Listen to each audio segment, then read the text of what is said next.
నమస్తే మహాగారు. నమస్తే ఉష. ఇప్పుడున్న ఈ జీవనశైలిలో మనం చూసుకుంటే పేరెంట్స్కి పిల్లల పెంపకంలో ఫైనాన్షియల్ వైజ్గా మనం ఆలోచిస్తే కొన్ని ఇబ్బందులు తలెత్తుతున్నాయనే చెప్పుకోవచ్చు. పిల్లలు మేము ఏది అడిగినా పేరెంట్స్ ఇవ్వట్లేదు అని పేరెంట్స్ ఏమో బతకడం అనేది చాలా కష్టంగా అయిపోయింది. అవును. ఏది పట్టుకున్న కాస్ట్ విపరీతంగా ఉన్నాయి. వాళ్ళ ఎడ్యుకేషన్ దగ్గర నుంచి మనం మొదలు పెడితే వాళ్ళు చిన్న చిన్న అడిగే టాయ్స్ వరకు కూడా చాలా రేట్లు ఉన్నాయి. మనీ సేవింగ్‌కి సంబంధించి సతమతం అయిపోతున్నారు. ఏ విధంగా డివైడ్ చేయాలో తెలీదు. వాళ్ళ ఫ్యూచర్‌కి సంబంధించి ఏ విధంగా సేవ్ చేయాలో అర్థం కాదు.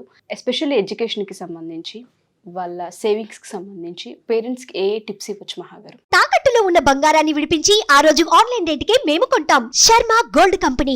టాయ్స్ అనే కాదు, ఈవెన్ ఇద్దరు పిల్లలు అనుకోండి, నెక్స్ట్ వాడికి పనికి వస్తుందని ఇప్పుడంటే తప్పు కాదు. బట్ థింగ్ ఏంటంటే ఇప్పుడు అలా అయిపోయింది. వాళ్ళ స్టడీస్ దగ్గర నుంచి ఇప్పుడు 100 రూపాయలు 1000 రూపాయల్లో ఉన్న ఎల్కేజీ స్టడీస్ ఈ రోజుల్లో లక్షల మీదకి వెళ్ళిపోయినాయి. అంటే వాళ్ళకి ఎల్కేజీస్లోనే లక్షలు కడుతున్నామంటే ఫ్యూచర్గా వాళ్ళ ఫుల్ అకాడమిక్స్ కంప్లీట్ అయ్యేటప్పటికి మన దగ్గర సేవింగ్స్ ఎంత ఉండాలన్న భయం ప్రతి తల్లిదండ్రులకి ఉంది. ఎందుకంటే ఎంత సేవ్ చేయగలము, అక్కడికి మనం టార్గెట్ రీచ్ అవ్వగలమా లేవా, మన పిల్లలకి సరైన ఫ్యూచర్ ఇవ్వగలమా లేదా అన్నది ప్రతి తల్లిదండ్రుల్లో ఉండే భయం ఇది. సో వాటికి కొన్ని పథకాలు ఉన్నాయి. సో మనం అంత ఎక్స్పెక్టేషన్స్ రీచ్ అవ్వని సేవింగ్స్ ఎలా చేయాలి, ఫస్ట్ భయం ఎలా సేవ్ చేయాలి, అసలు సేవింగ్స్ ఏం చేయాలన్న ఆలోచన ప్రతి తల్లిదండ్రులకు ఉంటుంది. సో వాటిల్లోని చాలా పథకాలు వచ్చినాయి. సుకన్య సమృద్ధి యోజన అని చెప్పి, ఇది కేంద్ర ప్రభుత్వం ద్వారా వచ్చిన పథకం. ఇది అందరికీ తెలుసు, బట్ కొంతమంది ఫాలో అవుతున్నారు. ఇది ఎస్పెషల్లీ ఫర్ గర్ల్స్. ఇది ఓన్లీ ఆడపిల్లలు మాత్రమే. అది కూడా 10 సంవత్సరాల లోపల ఉన్న ఆడపిల్లలకు మాత్రమే ఇది వర్తిస్తుంటుంది అనమాట. ఇది ఎక్కడ ఓపెన్ చేయొచ్చు, పోస్ట్ ఆఫీస్లో ఓపెన్ చేయొచ్చు, బ్యాంక్ అకౌంట్స్లో ఓపెన్ చేయొచ్చు. అండ్ ఎంత అమౌంట్తో స్టార్ట్ చేయొచ్చు, 250 రూపాయల దగ్గర నుంచి 1,50,000 వరకు దీన్ని స్టార్ట్ చేయొచ్చు. ఓకే. దీని వడ్డీ రేట్లు ఎంత, దీనికి ఎంత వస్తుంది? నార్మల్గా అయితే జనరల్గా కేంద్ర ప్రభుత్వం బేస్ మీద 8.2% వడ్డీ రేట్లు పెంచింది. సో దీనికి ఆల్మోస్ట్ లైక్ వాళ్ళకి వస్తున్న వడ్డీ రేట్ మీద దీని మీద మళ్ళీ మేము ఇంట్రెస్ట్ ఏమైనా కట్టాలా, అలాంటి ఆలోచనలు ఉన్నాయి. అలాంటి వడ్డీలు కానీ అదనపు వడ్డీలు కానీ చెల్లించాల్సిన అవసరం లేదు.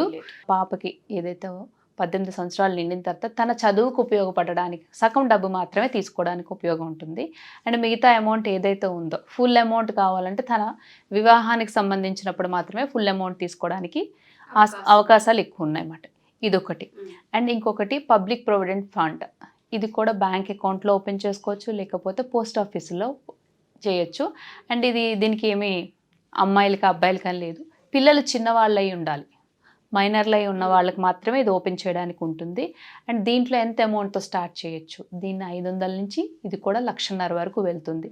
ఎన్నేళ్ళ పాటు ఉంటుంది, పిల్లలకి పెద్దవాళ్ళు అయ్యే వరకు కూడా వాళ్ళ వివాహ జీవితం కంప్లీట్ స్టడీస్కి కూడా ఉపయోగపడుతుంది. దీని మీద వడ్డీ రేట్లు ఏమైనా ఉంటాయా, మనం ఫిక్స్ చేసిన దాని మీద ఏదైనా అదనపు వడ్డీ ఏమైనా కట్టాలా అని అలాంటి ఆలోచనలు ఏమైనా ఉంటే దీని మీద ఏమి ఇవ్వకవసరం లేదు. బట్ 8% ఇంట్రెస్ట్ దీని మీద వస్తుంది. ఓకే. ఇది పబ్లిక్ ప్రొవిడెంట్ ఫండ్, ఇది ఒక స్కీమ్ లాంటిది. అండ్ ఇంకొకటి విపిఎఫ్ అంటే మనందరికీ తెలిసిందే. మనకి ఏదైతే ఉందో పిఎఫ్ శాలరీస్లో నుంచి 12% తీసుకుంటారు జనరల్గా. ఇది అందరికీ, ఎవరైతే ఎంప్లాయీస్ ఉన్నారో వాళ్ళ శాలరీలో 12% తీసుకుని మన స్తోమత బట్టి, అక్కడ ఎవరైతే ఎంప్లాయీ ఉన్నారో వాళ్ళ ఆర్థిక పరిస్థితిని బట్టి వాళ్ళు ఎంత పెట్టగలరు ఆ స్కీమ్లో అని అన్నది 100% పెడతారా, 50% పెడతారా, డిపెండింగ్ అపాన్ దర్ వాళ్ళ ఆర్థిక ఫైనాన్షియల్ సిచ్యువేషన్స్ బట్టి వాళ్ళు పెట్టుకోవచ్చు. ఇది ఎన్నాళ్ళు పెట్టచ్చు, ఎంత పెట్టచ్చు అన్నప్పుడు అది మన ఇష్టం. ఇదంటే దీనికి ఇంతే ఉండాలి, అంత అమౌంటే పెట్టాలని రిస్ట్రిక్షన్స్ ఏమీ లేవు. అండ్ దీని మీద వడ్డీ వచ్చేసి 8.10% వస్తుంది. అండ్ ఎన్నాళ్ళు ఉంచుకోవాలి, పిల్లలకి ఎంతవరకు, మన పిల్లలు పెద్దవాళ్ళు అయ్యి మనకు వెసులుబాటు ఎంతవరకు పెట్టుకోగలం అంతవరకు పెట్టుకొని మన పిల్లలు స్టడీస్కి ఉపయోగించుకోవచ్చు. లేదా ఫర్దర్గా వాళ్ళ పెళ్ళిళ్ళు కానీ ఆ తర్వాత కూడా కంటిన్యూ చేసుకునే ఛాన్సెస్ అయితే దీనికి ఉంది. ఓకే. అండ్ ఇదొకటి. అండ్ మ్యూచువల్ ఫండ్స్, ఇది అందరికీ తెలుసు. బట్ దీనికి మాత్రం మార్కెటింగ్ తెలిసే వాళ్ళ సహాయం తీసుకొని మాత్రమే వీటిలో అడుగులు వేయాలి. ఎందుకంటే కొన్ని స్ట్రాటజీస్ కానీ వాటిల్లో ఎక్కడ హెచ్చు తగ్గులు వస్తున్నాయని వాళ్ళ గైడెన్స్ ద్వారా తీసుకోవడం వల్ల మాత్రం చాలా వరకు ఉపయోగపడుతుంది. అండ్ ఈ మ్యూచువల్ ఫండ్స్లో పిల్లలకి ఎంతవరకు పెట్టాలంటే ఇది ఈ టైం పీరియడ్ అని ఉండదు. దీని మినిమం టు మినిమం దీన్ని ఫిక్స్ చేస్తే, మ్యూచువల్ ఫండ్స్ అంటే ఫిక్స్డ్ డిపాజిట్ లాంటిది. బట్ 10 years మినిమం 10 years అయితే ఉండాలి. అండ్ దీంట్లో కూడా ఎక్కువ అంటే మనం ఎంత ఫిక్స్డ్ డిపాజిట్ చేస్తున్నామో దాని మీద ఏమైనా వచ్చిన దానికి వడ్డీ రేట్లు కట్టాలన్న ఆలోచనలో కూడా చాలామందికి డౌట్స్ వస్తుంటాయి. మనం ఎటువంటి వడ్డీ కట్టక్కర్లేదు, దీంట్లో కూడా 8% వడ్డీ వస్తుంది మనకి. సో ఇలాంటితో పాటు మనం ఇలాంటి చూసుకునేటప్పుడు సేవింగ్స్ అనేవి ఇలాంటి ఎక్కడ దొరుకుతాయి, ఫస్ట్ డబ్బున్నా కూడా దాన్ని ఎలా సేవ్ చేయాలి, ఎటువంటి స్కీమ్స్ మనకు ఉపయోగపడతాయి, మన పిల్లలకి ఉపయోగపడతాయి అనేది వెతుక్కునేటప్పుడు ఇలాంటి స్కీమ్స్ దొరుకుతూ ఉంటాయి అన్నమాట.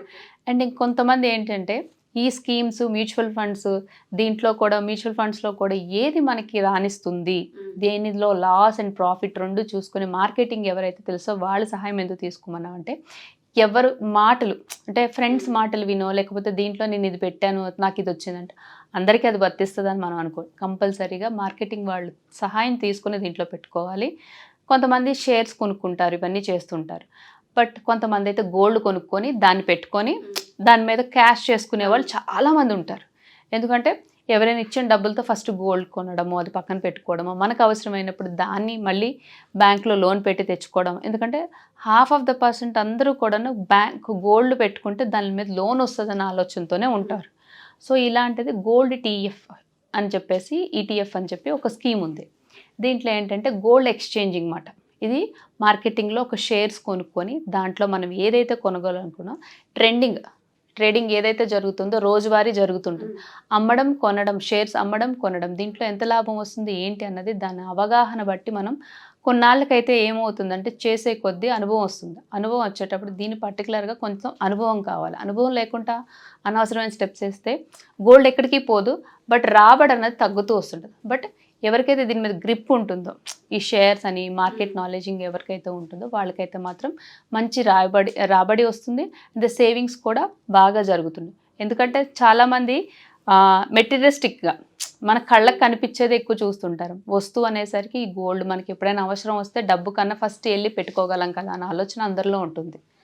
సో ఇటువంటి స్కీమ్స్ ఎప్పుడైతే మనం ఈజీగా సేవ్ చేయగలం, ఫ్యూచర్ కోసం భయం ఉండదు పిల్లలకి. ఎందుకంటే ఇప్పుడు నెక్స్ట్ అకాడమిక్ వస్తుందంటే ఏ కాలేజ్లో జాయిన్ చేయాలి, ఎంత ఫీజు కట్టాలి, మన పిల్లల్ని చదివించగలగాలి లేదా అన్న ఆలోచన ప్రతి తల్లిదండ్రుల్లో ఉంటుంది. అలాంటప్పుడు ఇలాంటి స్కీమ్స్ కానీ మనం ఎంచుకోగలిగితే ఈజీగా సేవింగ్స్ మొదలు పెడితే ఈవెన్ మన పిల్లల్ని అనుకున్న టార్గెట్స్ కాకపోయినా మన మనశ్శాంతికి ఎంతో కొంత సేవ్ చేసాము, చదివించాము అన్న సాటిస్ఫాక్షన్ నిజంగా ఉంటుంది. ఆ మాట ఎక్కడంటే పిల్లలు అనేస్తారు మీరు మాకేమి ఇవ్వలేదు అని అంటారు.